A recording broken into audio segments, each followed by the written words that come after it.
Doctor Zakir নায়েককে আপাতত বাংলাদেশ আসার অনুমতি না দেওয়ার সিদ্ধান্ত নিয়েছে সরকার। ইসলামিক স্কলার ডাক্তার জাকির নায়েককে বাংলাদেশে আসার অনুমতি না দেওয়ার সিদ্ধান্ত নিয়েছে সরকার। নিরাপত্তা ও রাজনৈতিক বাস্তবতা বিবেচনা করে সরকার এমন সিদ্ধান্ত নিয়েছে। এমন সিদ্ধান্তের পর ক্ষুব্ধ প্রতিক্রিয়া জানিয়েছেন নেটিজেনরা।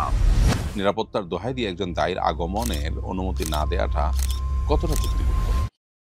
ডাক্তার জাকির নায়েককে দেশের লাখো কোটি মানুষ ভালোবাসেন এবং অগণিত মানুষ তার বাংলাদেশে আসা এবং এখানে এসে বিভিন্ন প্রোগ্রাম করাটার প্রত্যাশা করেন। অতএব তার আশাটা মৌলিকভাবে প্রত্যাশিত এবং কাঙ্ক্ষিত এবং তার আশাটাই বরং স্বাভাবিক। তিনি সারা দুনিয়ার অন্যান্য মুসলিম দেশগুলোতে, মুসলিম প্রধান দেশগুলোতে গিয়েছেন, কিন্তু বাংলাদেশের মতো মুসলিম প্রধান দেশে তিনি এখনো আসেননি। সেটি আসলে অবাক করার মতো বিষয়। সরকার যে অজুহাত দিয়ে তাকে আসার ব্যাপারে এখন অনুমোদন দেয়নি এবং বলেছে নির্বাচন পরে আসতে পারবে, সেই অজুহাত নিয়ে আমার বক্তব্য হলো এখানে দুটি দিক আছে। একটি দিক হলো যে এটা ঠিক যে তিনি যদি আসতেন, বাংলাদেশ সরকার যদি নিরাপত্তা দেওয়ার জন্য সিরিয়াস হতেন, তাহলে সেক্ষেত্রে এটা কোনো অসম্ভব বিষয় হতো না। অর্থাৎ একজন মানুষ আসলে তার অনুষ্ঠানকে ঘিরে যে নিরাপত্তা দেয়া, সেটুকু ব্যবস্থা করার মতো শক্তি সামর্থ্য অবশ্যই সরকারের আছে। সরকার যদি বিষয়টাকে খুব সিরিয়াসলি নিত এবং এটাকে খুবই পজিটিভলি দেখতো, তাহলে সেক্ষেত্রে এটার ব্যবস্থাও হয়তো করত। আমরা এর আগে দেখেছি বিভিন্ন এই সরকার আমলেই, ইন্টারিমের আমলেই বিভিন্ন গায়ক এবং বিভিন্ন ধরনের অ্যাক্টররা এসেছে এবং তারা পারফর্ম করেছে এবং এয়ারপোর্ট রোডে জ্যামের সৃষ্টি হয়েছে, বহু মানুষের সমাগম হয়েছে। সেগুলোতে নিরাপত্তা কিন্তু সরকার দিতে পেরেছে। অতএব এখানে যে সরকার চাইলে নিরাপত্তা দেয়া একেবারে অসম্ভব ছিল, ব্যাপারটা এরকম না। তবে আরেকটা বাস্তবতা এখানে আছে, সেটা হলো যে আমাদের দেশে সাম্প্রতিক সময়গুলোতে আইনশৃঙ্খলার যে পরিস্থিতি, বিশেষ করে নির্বাচন যত ঘনিয়ে আসছে, নানান ষড়যন্ত্রের ডালপালা গজাচ্ছে খুবই স্বাভাবিকভাবেই। এয়ারপোর্টে আগুন লেগেছে, আর অনেকগুলো ঘটনা ঘটেছে। এগুলো থেকে বোঝা যায় যে বড় কোনো গ্যাদারিং, অস্বাভাবিক রকমের কোনো গ্যাদারিং যদি এই মুহূর্তে হয়, সেখানে কোনো অসাধু চক্র সেখানে কোনো দুর্ঘটনা ঘটিয়ে পরিস্থিতি ঘোলাটে করবার চেষ্টা করতে পারে।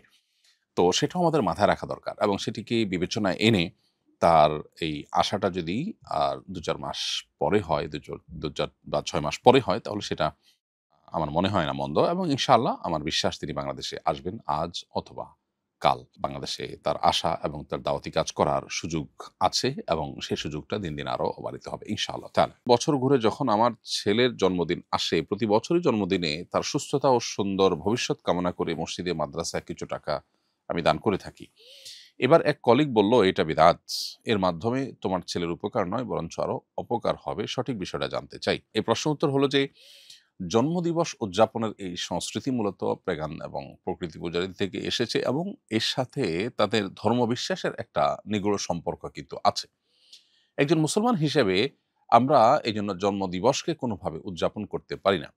জন্মদিনকে কেন্দ্র করে এই যে আপনি মসজিদ মাদ্রাসা দান করছেন বা বিশেষ কিছু করছেন, এটাও এক প্রকারের উদযাপন এবং এটাও সেই দিবসটাকে প্রমোট করার নামান্তর। আপনি মৌলিকভাবে আপনার সন্তানের কল্যাণ কামনা করে আল্লাহর কাছে দান সাদাকা করতে পারেন, সেটার জন্য আপনাকে বিশেষভাবে আপনার জন্মদিবসকেই কেন বেছে নিতে হবে? সারা বছরই আপনি দান করতে পারেন। যদি এমন হয় যে জন্মদিবসের দানটা আপনার কাকতালীয়, অর্থাৎ আপনি সপ্তাহ নির্দিষ্ট দিনে দান করে থাকেন, সেটা কাকতালীয়ভাবে জন্মদিবসে পড়ে গেছে অথবা প্রতিদিন দেন সেই হিসাবে জন্মদিবসেও দিয়েছেন, তাতে অসুবিধা নেই। কিন্তু যদি জন্মদিবসকে কেন্দ্র করে দেন, তাহলে জন্মদিবসকে আপনি বিশেষভাবে উদযাপন করছেন এবং এই যে উদযাপন, সেটাও তো অমুসলিমদের সাথে সাদৃশ্য গ্রহণ। নবী সাল্লাল্লাহু আলাইহি ওয়াসাল্লাম পরিষ্কারভাবে আমাদেরকে বলেছেন, "মান তাশাব্বাহা বিকওমিন ফাহুয়া মিনহুম", যে ব্যক্তি কোনো সম্প্রদায়ের মানুষের সাদৃশ্য গ্রহণ করবে বা কারোর মতো হওয়ার চেষ্টা করবে, সে কিন্তু তাদের অন্তর্ভুক্ত হয়ে যাবে। এজন্য এটা আপনার জন্য জায়েজ হবে না। তবে আপনার কলিগ যেটা বলেছেন বেদাত, এখানে বেদাত হওয়ার ইস্যু নেই। কারণ বেদাত আসলে কোনো ভালো কাজ কেউ যখন করে, কোরআন হাদিসে যেটা নেই সেটাকে সওয়াবের আশা যদি করে, আপনি নিশ্চয়ই জন্মদিবসে দান করলে সওয়াব হয় আলাদা, এরকম কোনো বিশ্বাস থেকে করেন না। যার কারণে বিদআতের সংজ্ঞাটা এখানে ফিট হবে না, বরং এটি নাজায়েজ এবং গুনাহের কাজ, যেটা আমাদের পরিহার করা উচিত। আমাদের বাসা ৬ তলা বিল্ডিং, নিচতলা মসজিদ, ২য় তলায় আমরা থাকি। চাইলে কি আমরা বাসা থেকে জামাতে শরিক হতে পারবো? উত্তর হলো যে একটা ভবনের যদি বেশ কয়েকটা ফ্লোর মসজিদ হয়, তাহলে সবগুলো মিলে একটা জায়গা হিসাবে ধর্তব্য হয়। ধরুন একটা মসজিদের ৩ টা ফ্লোর আছে, ground floor, first floor, second floor. এই ৩টা ফ্লোরের যেকোনো ফ্লোরে দাঁড়ালেই সেটি মসজিদে দাঁড়ানো হিসেবে বিবেচিত হবে, কারণ ৩টা মিলে একটা হিসাবে গণ্য হবে, কারণ ৩টাই মূলত মসজিদ। কিন্তু যদি একই বিল্ডিং এর একটা ফ্লোর মসজিদ হয়, হতে পারে যে টেম্পোরারি মসজিদ, অথবা এটা পাঞ্জেগানা মসজিদ, নিয়মতান্ত্রিক অফ মসজিদ না, অথবা নিয়মতান্ত্রিক মসজিদ কিন্তু একটা ফ্লোর মসজিদ, উপরে হয়তো বাসা, ইমাম সাহেবের বাসা বা অন্য কারোর বাসা। তো উপরে যেহেতু বাসা, সেহেতু ভিন্ন জায়গা হিসাবে সেটি গণ্য হবে, কারণ পারপাস সম্পূর্ণ ভিন্ন। আর যখন সেটি মসজিদ নয়, অন্য কিছু, অতএব সেখানে দাঁড়িয়ে নামাজ পড়লে আপনি মসজিদে জামাতে দাঁড়িয়ে নামাজ পড়েছেন, সেটি মনে করা হবে না এবং সেটি বলা যাবে না।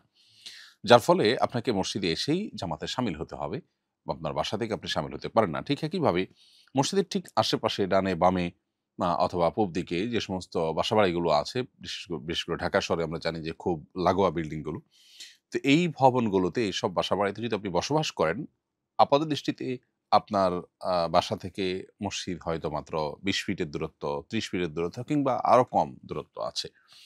তো আপনি এখানে কাতারের বরাবর দাঁড়িয়ে আপনার বাসা থেকে যদি নামাজে শামিল হন, আপনার নামাজ হবে না, কারণ আপনি ভিন্ন একটি ভবনে আছেন, ভিন্ন একটি জায়গায় আছেন, যেটি মসজিদ নয়।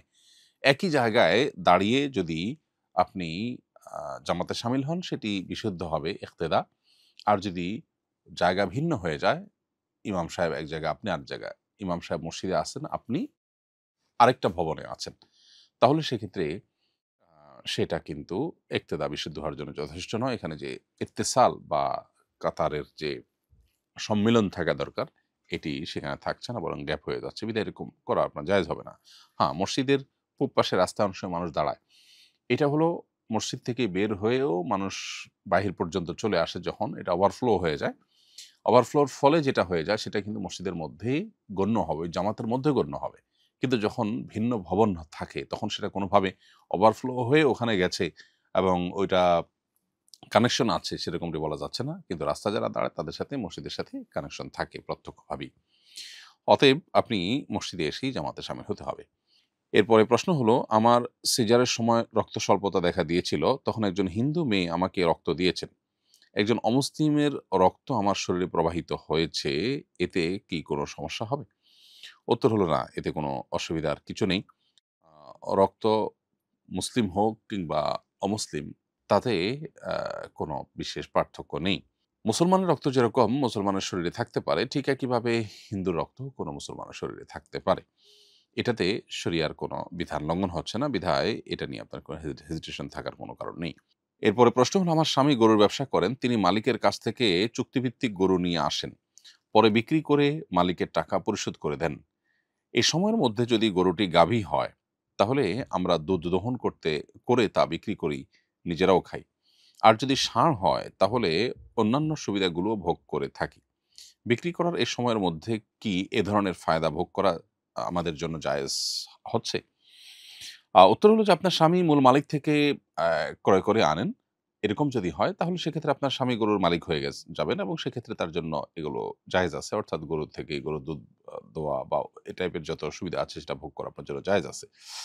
আর যদি সম্পূর্ণ ক্রয় বিক্রয় সম্পন্ন না হয়, এমন হতে পারে যে ক্রয় বিক্রয় সম্পন্ন হয়েছে, মূল্য তিনি পরে পরিশোধ করবেন, বাকিতে কিনেছেন, এরকম যদি হয়, তাহলে তার জন্য তো এই গরুর দুধ দহন করা এবং গরু দ্বারা অন্যান্য বেনিফিট নেওয়া জায়েজ আছে।